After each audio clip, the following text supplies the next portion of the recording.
कार्तिक पूर्णिमा उपलक्षे आपण मानक अनेक अनेक शुभेच्छा और शुभकामना। सकाळु सकाळु उठी मु मोर मुर्ज पकेवा आरंभ कर देइथिली काहेकि ना आज पूर्णमी थिला जेहेतु मो पाखे अधिक कलर नथिला मु सेइतरे एडजस्ट कर देइथिली। बाहर रहिथिले भी घर कथा बहुत मन पड़े थाए काहेकि पूजा पर्व बहुत भलरे पालन होता है। तापर बाहरी पड़ी मु मंदिर रे महादेव को दर्शन कर सारा पर बसी पड़ी दीप जलैवाकू बहुत ही भीड़ थिला सेठी टिके फांका हैला परे मु टिके रेडी करिथिली मो साजसज्जा को दीप धूप नैवेद्य अर्पण कर सारा परे मु मोर रेडी करिथिली मोर भोग थाली को।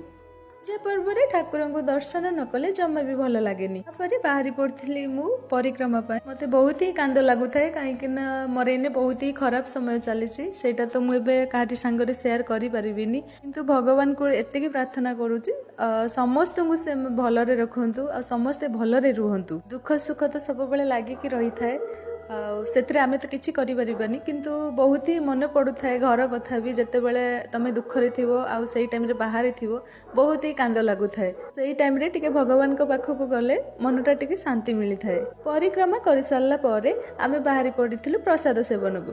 प्रसाद रे आमे सेठी किछि सुजी मिठा आ राइस देइथिले जेउटा कि भोग आकार रे तो सेटा खाई आमे बाहरी